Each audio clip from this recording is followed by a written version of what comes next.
गांव के दक्षिणी छोर पर मिट्टी के एक छोटे से घर में दप्पू और उसकी पत्नी चमकीली रहते थे। उनके 3 बच्चे थे, सोनू, मोनू और गुड़िया। दप्पू के पास 2 एकड़ बंजर जमीन थी और चमकीली के पास 4 हाथ। पेट भरने लायक अनाज पैदा हो जाता, पर कर्ज का बोझ कम नहीं होता था। बच्चों के फटे स्कूल यूनिफॉर्म और एक टूटी साइकिल उनकी गरीबी की कहानी कह देते थे। एक साल तो भगवान ने भी साथ छोड़ दिया। अकाल पड़ा, खेत सूखे, कुएं सूखे और दप्पू की आंखों में भी नमी सूख गई। कर्जदारों ने दबाव बनाना शुरू कर दिया। चमकीली ने अपने गहने तक बेच डाले। एक शाम सोनू ने पूछा, पापा, क्या हम कभी पेट भरकर सो सकेंगे? दप्पू की नींद उड़ गई। उस रात वो खेत के बीचों बीच बैठा रहा। तभी उसकी नज़र ऊपर टिमटिमाते तारों पर पड़ी। उसने सोचा, जब ये तारे इतनी दूर से चमक सकते हैं तो मेरी ज़मीन क्यों नहीं? उसके मन में एक विचार कौन था, सब्जियों की खेती, पर पानी कहाँ से आएगा? अगले दिन उसने गांव के पुस्तकालय से सूखा प्रतिरोधी खेती की किताब उधार ली। चमकीली ने अपनी चूड़ियाँ बेचकर थोड़े से बीज खरीदे। दप्पू ने खेत में ट्रेंच बनाई जिसमें बारिश का पानी जमा हो सके। बच्चे भी मदद करते। सोनू पानी भरता, मोनू खरपतवार निकालता और गुड़िया पक्षियों को भगाती।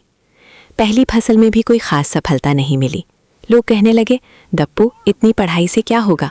मेहनत कर, खुदा मेहनत से रोटी देता है, किताबों से नहीं। पर दप्पू हार मानने वाला नहीं था। उसने कृषि विज्ञान केंद्र जाकर सलाह ली। वहाँ उसे ड्रिप इरिगेशन का पुराना मॉडल मिला, जिसे वो बांस और प्लास्टिक की थैलियों से बनाने लगा।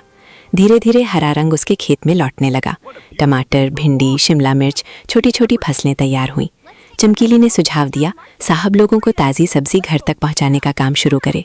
दप्पू ने अपनी साइकिल पर एक छोटा सा बॉक्स बांधा और शहर के पास वाली कॉलोनी में सब्जी पहुंचाने लगा। उसकी सब्जियां ताज़ी और कीमत कम थी।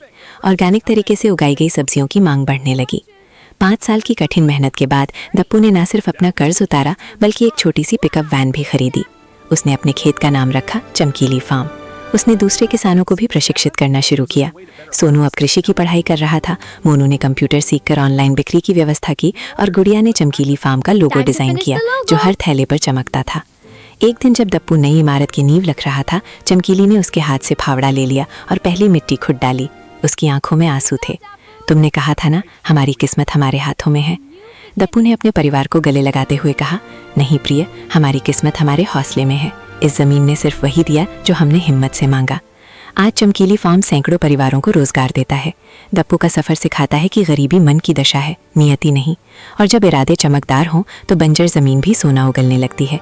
उनकी कहानी गाँव के लिए कहावत बन गई है, जिसके पास सपनों की चमक हो, उसकी किस्मत भी एक दिन चमक ही जाती है।